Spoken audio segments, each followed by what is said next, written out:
Chapter 1. The Fall of the Elven Prince. The sun had not yet risen when the horns of Belthasurian cried out, a deep, mournful sound that shook the silver towers and stirred every heart within the elven walls. The air was heavy with the scent of smoke and ash.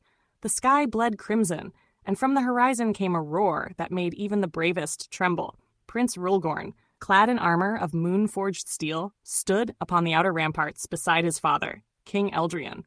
His long golden hair fluttered in the wind, his emerald eyes fixed on the darkness, crawling from beyond the mist. He could feel it, the presence of something ancient, foul, and hungry. "Father," he said quietly, his hand gripping the hilt of his sword, "Eltharion. They come sooner than the stars foretold." King Eldrian's voice was weary, his silver crown dimmed by the flickering firelight. "I, my son, the Shadow Queen, wastes no time. The age of peace is ended." Then the ground trembled. From the valley below, the armies of the underworld surged, a tide of black armor, their banners aflame. At their front flew Suzorg, the demon of destruction, her wings vast as the sky, her laughter echoing like thunder.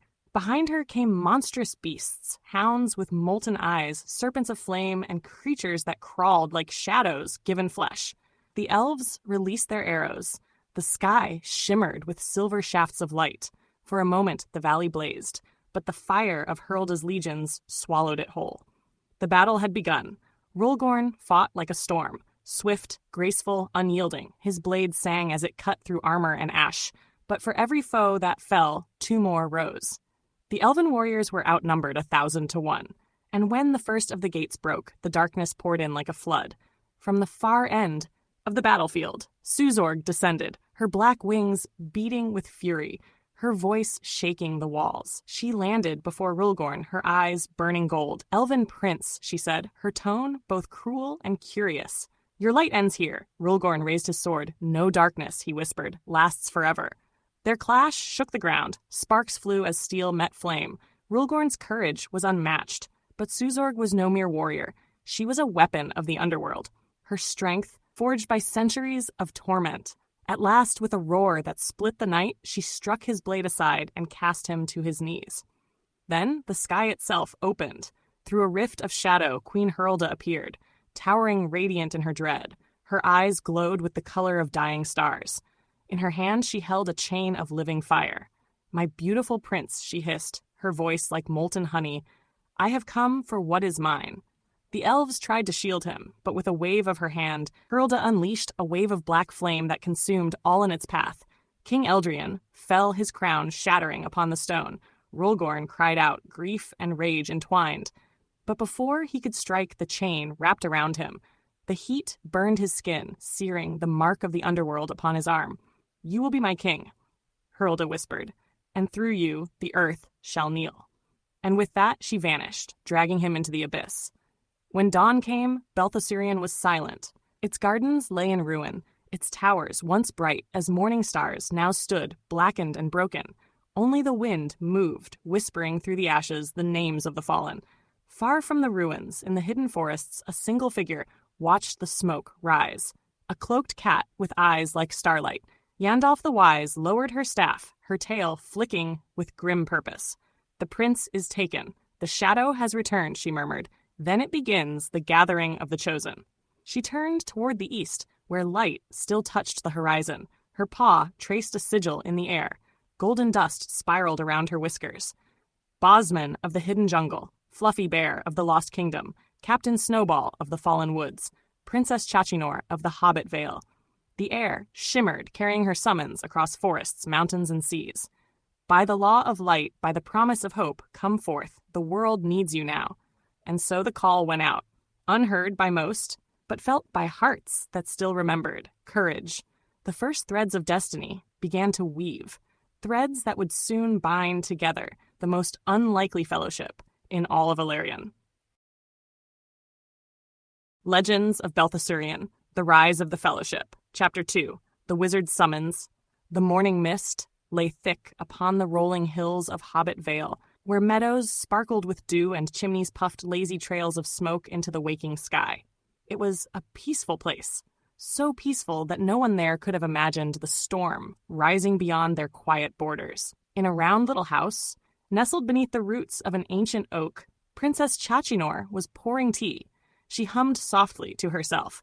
Her curls bounced as she moved between the kettle and the table set. For one, her world was small but perfect. Gardens full of flowers, shelves stacked with books and sweet biscuits, and not a single care for the affairs of distant kingdoms. That was until the knock came. Not the polite tap of a neighbor or the scratch of a messenger, but a heavy, rhythmic thud. Thud, thud, thud. It rattled the crockery and made Chachinor nearly drop her teacup. She hurried to the door, smoothing her dress. Honestly, she muttered, whoever it is could learn some manners. When she opened it, her words turned to dust. There, on her doorstep, stood a tall cat in a deep blue cloak, her golden eyes gleaming beneath a hood stitched with tiny constellations. She leaned upon a wooden staff, topped with a floating crystal orb that glowed faintly with starlight. Princess Chachinor of Hobbit Vale, said the cat, her voice calm and wise. I am Yandalf, the wise. The world beyond your hills is falling into shadow. Chachinor blinked. A talking cat. A wizard, corrected Yandalf. There's a difference. Before Chachinor could speak again, the ground trembled, and from behind Yandalf came a sound like rustling leaves and breaking branches. By the roots of the great tree. Yandalf sighed. They're early. Out from the mist emerged a figure. As wild as the jungle itself, Bosman, the warrior of the hidden jungle. Her bronze armor gleamed with vines and feathers, her eyes sharp as blades. On her shoulder sat Mankey, a small monkey, with mischief in his grin, and a banana peel balanced upon his head like a crown. This the meeting place? Bosman asked, glancing around. Doesn't look like much of a war council. Hey, Mankey chattered, don't insult the hobbit's house. She might bite. Chachinor folded her arms. I do not bite. She talks funny, Mankey said, hanging upside down from her doorframe. Yandalf sighed again. Bosman, Mankey, come inside before you trample her garden. No sooner had they entered than the floorboards creaked with another weight, heavier, slower, burdened by sorrow, the doorway filled with the massive shape of a bear. Clad in dented armor, a broken crown tied around his neck with rope, his fur grayed with ash, his eyes hollow but kind. I am Fluffy Bear, he rumbled. Once king of the Northwood realm, my kingdom fell to Hurlda's flame. I heard the call, and I have come. Even Mankey stopped joking for a moment. Yandalf nodded, solemnly. Your courage honors the fallen old friend. The fellowship begins to form. Then a flutter, a thump, and a faint squeak. From the window tumbled a small white bunny in a tattered blue cape. He landed on his feet with an exhausted sigh. Name's Captain Snowball, he said, brushing soot from his fur. Used to save folks for fun. Now I'm just trying to stay alive. Chachinor gaped. A talking rabbit, too? Superhero rabbit, Snowball corrected. Was anyway, Queen Hurlda took my powers, but not my will. He glanced toward Yandalf, his eyes filled with quiet fire. You said we're going to fight her? Indeed, said Yandalf, but not yet. We are missing one. She tapped her staff, and the orb blazed briefly. The elven prince still lives, though bound in darkness. To free him, we must seek aid from Queen Laviette, ruler of the dwarves of Fleora. Her armies alone can march through the Fire Mountains. Bosman leaned on her spear. Then what are we waiting for?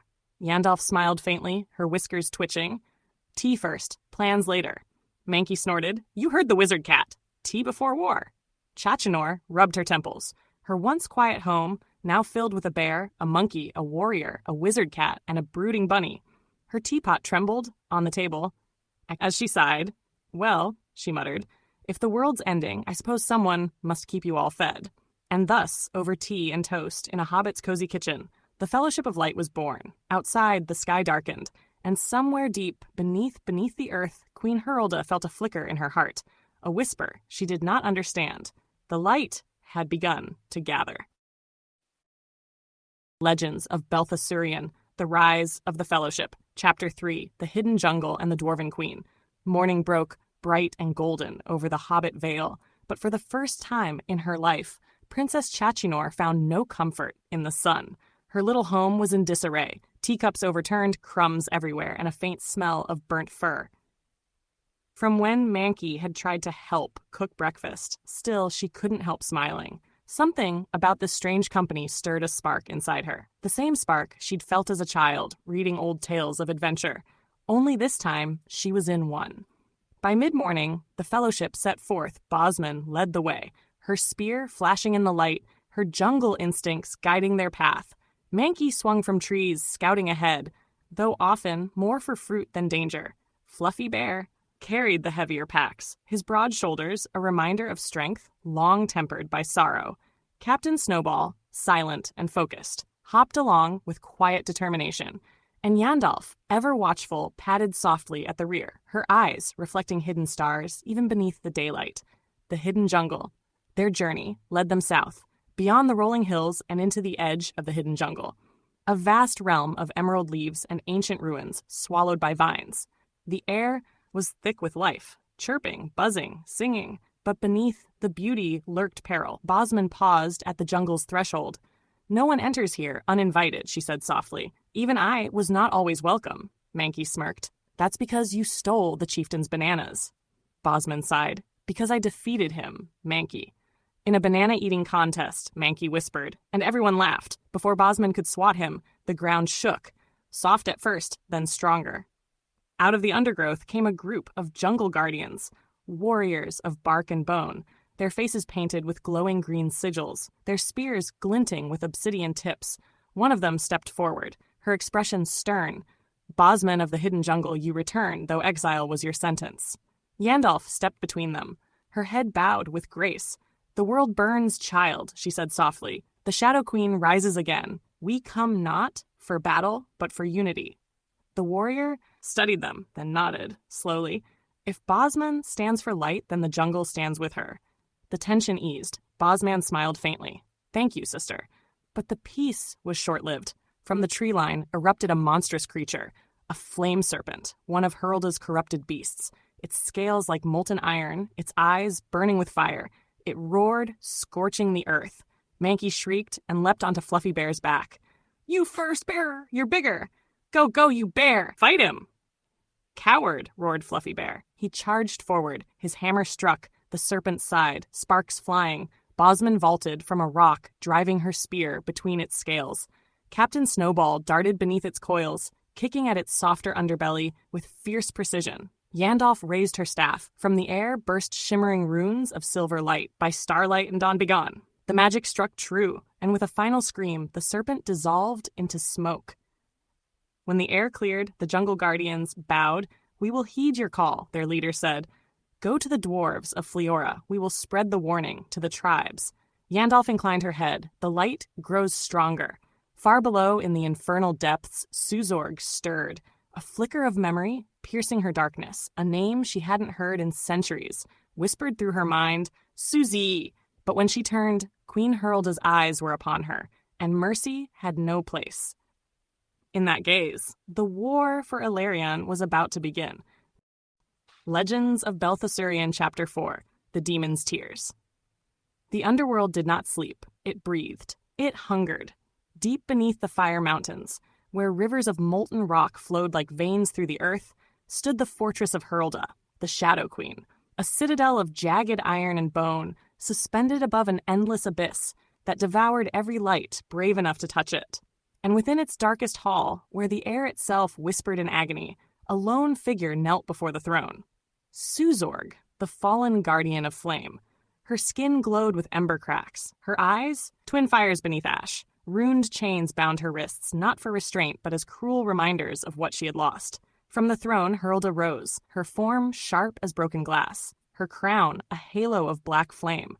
"My daughter," she breathed, "you have grown distant." Suzorg's voice was low. "I have grown obedient." "Obedience," said the queen, "is hollow without devotion." Her hand brushed Suzorg's face, not in affection, but in command. "Do you still dream?" Suzorg's jaw tightened. "Dreams are for the living." The queen smiled, thin and cruel. "Good. Then you are almost perfect." But as Herldah turned away, Suzorg's hand trembled, not with fear, but with memory. A sound echoed through her mind. Laughter. Faint, distant, human. And for a single heartbeat, her reflection shimmered, not as a demon, but as what she once had been. A guardian of light, a child of flame. Golden wings and a kind heart. "Suzie," the whisper came again. Soft, fragile, like the memory of dawn. The dream of light. That night, while the underworld slept, Suzorg dreamed. She walked through a garden of firelight. Silver flowers burned gently in the dark, and waiting there stood a figure robed in white and gold. "You remember," said the figure, "even through the shadow." Suzorg fell to her knees. Who are you? Once, the figure smiled, you called me Yandalf. The name struck her heart like a star reborn. Flashes came, memories of a time before the fall. She and Yandalf, guardians of the flame, protectors of the first light of Alarion. You fell saving her, Yandalf said, and Hurlda claimed what was left. Tears burned down Suzorg's cheeks, turning to steam. Then why does she call me daughter? Because she made you forget. Suzorg looked up. And now, Yandalf's voice was soft as dawn. The fellowship comes, to end her reign or die by her hand. You must choose where your fire burns. Suzorg reached for her, but her hand passed through light, and the dream shattered into embers. The awakening! Suzorg awoke screaming. The chains melted away. Her wings burst open, half black, half gold. Fire and shadow collided within her. Power unbound, terrible and divine. Demons roared through the halls. The fortress shook, and then, in the doorway, stood Hurlda. What have you done? Suzorg rose, trembling, her voice a blade of flame. Remembered. The queen's eyes blazed. Then remember. What happens to those who defy me? Their powers met, dark flame against golden fire. The mountain split. Rivers of magma screamed. The underworld burned. Suzorg was hurled through stone, falling into the abyss below. As darkness claimed her, she whispered one final word. Yandalf. Above, in the world of stars and wind, Yandalf stopped. The night flared red, a silent warning across the heavens. Fluffy Bear looked up. What is it, wise one?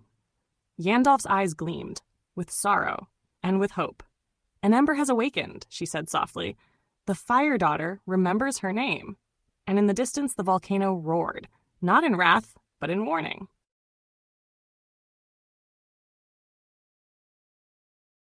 Legends of Belthasurian, The Rise of the Fellowship. Chapter 5. Journey to Fleora. For days they climbed eastward, where the land rose into towering mountains wreathed in mist. The air grew cold, the trees grew sparse, the stars sharper in the thin sky. Dawn broke over the mountain realm of Fleora, snow-crowned peaks painted in gold and crimson. Beneath those peaks, the dwarves stirred, forges roaring, hammers striking, deep echoing halls carved from the bones of the earth. Chachinor, wrapped in her cloak, shivered beside Fluffy Bear's warm side. Do you think the dwarves will help us? She asked quietly. Fluffy Bear's voice rumbled low. If they still remember the old pacts. Yes, but their hearts grow hard as their stone halls. At last they reached the gates of Fleora, massive iron doors, carved into the mountain face, guarded by dwarves in crimson armor. The sigil of a hammer crossed with a crown shone upon their breastplates. It was said Fleora's halls were older than the star's reflection upon the world.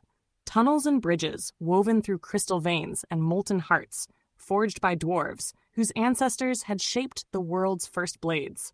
A voice thundered from above. Who dares approach the halls of Queen Laviette? Yandalf stepped forward, her staff glowing faintly.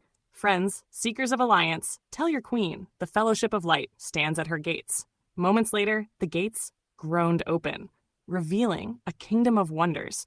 Endless tunnels of gold and crystal, forges blazing, with blue flame, hammers ringing like song.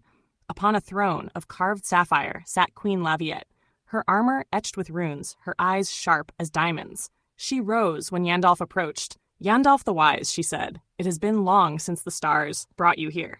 Too long, Yandalf replied. The shadow rises, my queen. The underworld stirs once more. Queen Hurlda's armies spread beneath the earth, seeking to breach your western gates. Prince Rulgorn is taken. Hurlda seeks dominion over all realms. If Belthasurian falls, so too shall Fleora. We ask your aid. The hall murmured, dwarves shifting, voices low and wary. Laviette's gaze stayed fixed on Yandalf. Her eyes drifted over the group. Bosman, standing proud. Fluffy Bear, solemn, Snowball, defiant, Chachinor, nervous but brave. You come, asking for aid in war, she said, at last. Yet war costs blood, and the dwarves have paid enough of that. And you would march into the Fire Mountains? She asked. We will, said Bosman, even if none return. Fluffy Bear stepped forward, his deep growl echoing, Queen Hurlda took everything from me, my home, my kin, my cubs. If she is not stopped, she will come for yours. I fight not for vengeance, but for balance. Captain Snowball limped ahead, small frame, straight and proud. I've lost my power, my wings of light, but I have not lost my will. We fight because the world still breathes. Isn't that reason enough? Silence fell. Then Bosman spoke, strong, clear, resolute. Your Majesty, your forges burn with the fire of the earth. If that fire dies, so will the song of your people. We ask not for charity, but for unity. Laviette studied them, long and hard. The hall held its breath. Finally, she rose, hammer in hand. She struck the hilt of her axe upon the floor. Then the dwarves of Fleora shall march beside you. The Queen of Stone answers the call of light. The hall erupted. Cheers rolled like thunder through the mountains. Hammers striking shields, voices chanting, deep harmony echoing through stone corridors. The Fellowship had found their army. Mankey clapped Chachinor on the shoulder. See? Not so bad, after all. Chachinor smiled, faintly. Only one problem now. What's that? Snowball asked. She looked toward the distant volcano peaks, where smoke rose in the darkening sky. We actually have to go there. And so the Fellowship, now joined by the dwarves of Fleora, prepared for their descent into Shadow, the gathering storm.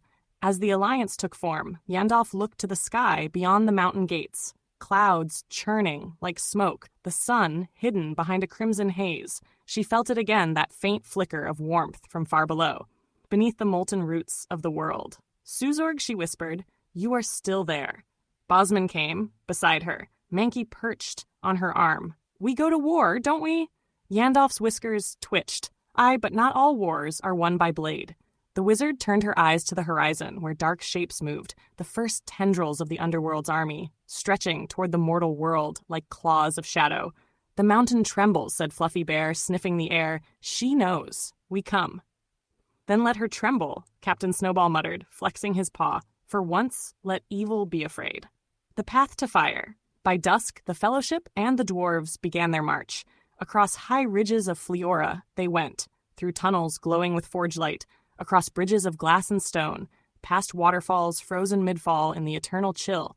Princess Chachinor walked close to Yandalf, shivering but smiling. I never thought I'd see mountains so tall.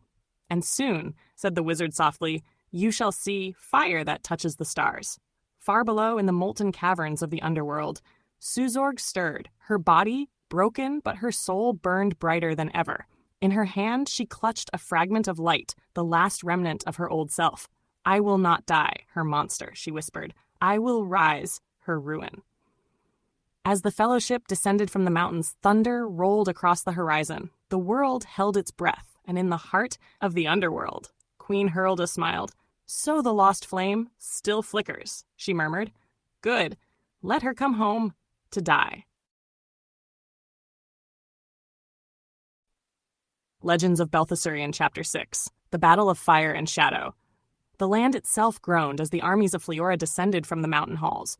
Dwarves marched in ranks of iron and stone, their banners blazing with the hammer sigil of Queen Laviette. And beside them walked the Fellowship, a bear with a warrior's heart, a jungle huntress and her mischief-born companion, a hobbit princess, a fallen hero bunny, and a wise cat wizard guiding them all. Behind them, the forges of Fleora burned like 1,000 suns. Ahead, the horizon pulsed with hellfire. They marched toward the gate of the underworld, a canyon that split the world, where even the air tasted of ash. And somewhere beyond that chasm waited Queen Herlda and her immortal weapon, Suzorg, the demon, the gate of endless fire. They arrived at dawn, but the sky was dark. No clouds, only smoke and falling embers. The ground trembled beneath the thunder of unseen beasts. At the canyon's edge, molten rivers twisted like serpents. Between two cliffs stood the gate of endless fire, an obsidian arch, carved with runes that bled red light. Mankey peeked over the edge. That's a long way down, he muttered. Maybe a monkey tunnel? Bosman flicked his ear. We fight, Fluffy Bear grunted. Then we fight well. Snowball whispered, she took my light, but not my courage. Yandalf stepped forward, her staff gleaming gold. Hear me, armies of stone, she cried. Today we march not for crown or gold, but for the soul of the world. Queen Laviette lifted her hammer. To the fire gate! And the mountains answered. The battle begins. The gate exploded. Out poured the horrors of the underworld, molten beasts, winged demons, serpents of flame. Steel met fire, stone met shadow. The world roared. Dwarves locked shields, their armor glowing red. Bosman's blades flashed silver, her movements swift as wind. Mankey hurled burning coals, laughing through fear. Fluffy Bear tore through the hordes, roaring for the fallen. Snowball leapt into the storm, his strength faint, but his will unbroken. And as he fought, he began to glow, a soft, radiant light. "Snowball," Yandalf breathed, "your light returns." He smiled. "Maybe. I just needed a good fight." Suzorg's rise far below, in the molten deep, Suzorg awakened. She rose from the lava, wings of shadow and flame, reborn in light. "No more chains," she whispered. "No more lies." When she soared upward, the battlefield froze. Even fire bowed. Upon the black ramparts, Hurlda waited. "My child," she hissed. "You would betray your maker?"